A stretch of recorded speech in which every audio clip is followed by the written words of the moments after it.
मैं हूं क्राइम मदारी।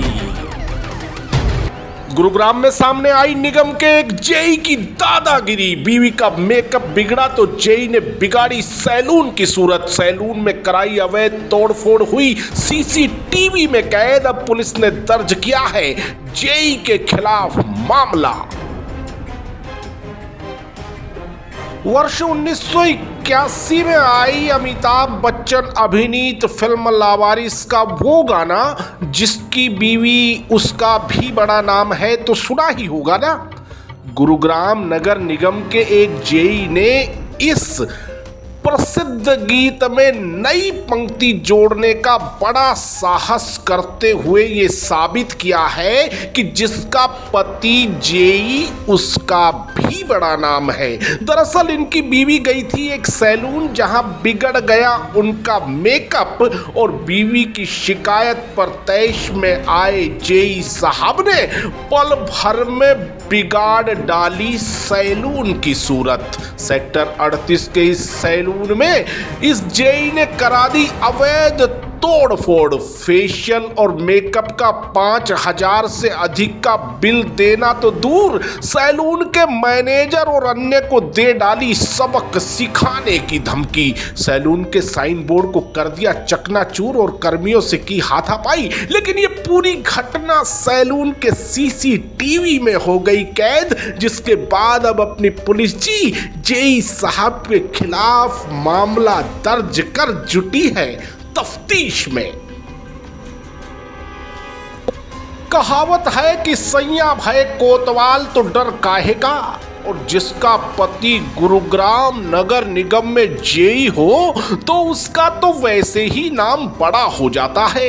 ये बड़े नाम वाला वाकया सेक्टर 38 के एक सैलून पर शुक्रवार को सामने आया, जब गुरुग्राम नगर निगम में तैनात जेई राकेश कुमार की पत्नी मेकअप करवाने के लिए सैलून पहुंची। उनके साथ एक अन्य महिला भी थी। जेई साहब तो फेशियल कराकर लौट गए, लेकिन सैलून पर जेई की पत्नी को मेकअप पसंद नहीं आया। वहीं उनकी साड़ी का पल्लू भी उनके माफिक सेट नहीं किया गया। बस आखिर जेई की बीवी है तो चढ़ गया उनका पारा और आनन फानन में लगा दिया जेई साहब को फोन। इससे पहले जेई साहब की पत्नी सैलून वालों को सबक सिखाने की बात कह ही रही थी कि पत्नी को फोन पर ही आवाज से गुस्से में समझ जेई साहब पहुंच गए सैलून।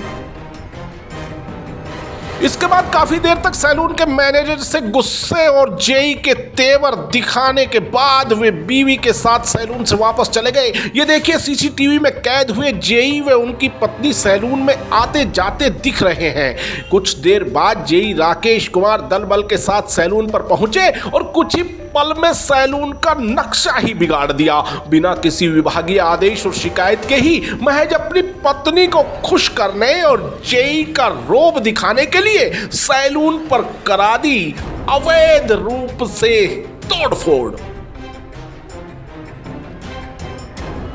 सैलून के मैनेजर संदीप कुमार ने पूरे मामले की शिकायत थाना सदर पुलिस को दी है। उनका कहना है कि उनके साथ सरासर नाइंसाफी हुई है। अपनी पुलिस जी ने भी दर्ज कर लिया है मामला और शुरू कर दी है तफ्तीश। गुड़गांव म्यूनिसिपल कॉर्पोरेशन से जो है वो आए थे। उनकी कुछ एक सर्विस थी जो कि मेरे सर से पहले ही बात हो गई थी कि उनकी कोई वाइफ की कुछ सर्विसेज है। आज की उनके घर में कोई फंक्शन था जिसमें उन्हें जाना था। वो आए हैं यहाँ पे और उन्होंने सर्विस वगैरह ली है। इनिशियल स्टेज से ही उनकी वाइफ थोड़ा सा स्टाफ के साथ मिसबिहेव कर रही थी, गलत टोन में भी बात कर रही थी, ठीक है। एंड देन थोड़ी देर बाद ही नीचे उनमें आपस में कुछ कहासुनी हुई, बहसबाजी हो गई है। मेरे स्टाफ के साथ बदतमीजी करी उन्होंने नीचे। उनको ऑलमोस्ट धमकियाँ वगैरह दी गई हैं कि हम देखते हैं कि तुम्हारा सैलून कैसे चलेगा और कैसे नहीं चलेगा करके। और थोड़ी देर बाद उन्होंने सर को फ़ोन किया है। ये करीबन नहीं तो आधे पौने घंटे के अंतराल के अंदर ये सारा काम हुआ है। 1 घंटा अगर मान के चले तो गलत नहीं होगा, ठीक है। एंड उसके बाद क्या हुआ है, सर यहाँ से गुस्से में चले गए हैं। किसी किस्म को पेमेंट नहीं करी उन्होंने। और उनके जाने के ठीक 10 मिनट के बाद ही एमसीजी के कार्यकर्ता यहाँ पे आ गए हैं और मुझे बोलने लग गए हैं कि आपका ये जो बोर्ड है बाहर, मेन जो साइनेज है आपका, ये गलत है, ये ऑथराइज नहीं है। आपके पास सिर्फ 10 मिनट्स हैं, इसको उतरवा लो वरना हम इसे तोड़ देंगे। मैं कहा सर बात कर लो आप एक बार। जो सर मेरे को किसी किस्म की कोई लीगल नोटिस दिया है ना कुछ और दिया है, बस उन्होंने आके एक तरीके से ये लगा ये धमकी दी है कि भाई 10 मिनट है तेरे पास, ये बोर्ड उतार ले नहीं तो हम इसे तोड़ दें। सर मुझे तो यही लगता है कि जो उनके जेई साहब हैं, जिनकी वाइफ का यहाँ सर्विस हम कर रहे थे, बट वो किसी किस्म से सेटिस्फाई नहीं हो पाई, तो शायद ये वही गुस्सा निकाला गया। तो साहिबान, शहर में बढ़ रहे अतिक्रमण और जगह जगह लगे नेताओं के अवैध होर्डिंग हटाने में तो निगम की टीम को वक्त लगता है। रसूख वालों के होर्डिंग तो हटाए ही नहीं जाते, लेकिन जेई साहब का अपनी पत्नी के प्रति समर्पण भाव वास्तव में काबिले तारीफ रहा, जिन्होंने छोटी सी बात पर ही बिना किसी आदेश के अवैध रूप से तोड़ फोड़ करवा बिगाड़ दिया इस सैलून का नक्शा। अब सवाल उठता है कि क्या पद का रोब आम आदमी के लिए ही है या फिर रसूख वालों पर भी लागू होता है? कानूनी पचड़े में पड़े जेई साहब अब अपने आप को बता रहे हैं बेकसूर और कोर्ट जाने की कर रहे हैं बात, लेकिन गेंद अब अपनी पुलिस जी के पाले में है। ऐसे में देखना होगा कि इन जेई साहब को अपनी पुलिस जी क्या सिखा पाएगी सबक। तो करिए इंतजार और देखते रहिए क्राइम मदारी। क्राइम मदारी यूट्यूब चैनल को सब्सक्राइब करें और बेल आइकन का बटन जरूर दबाएं ताकि अपराध की कोई खबर आपसे छूट ना पाए।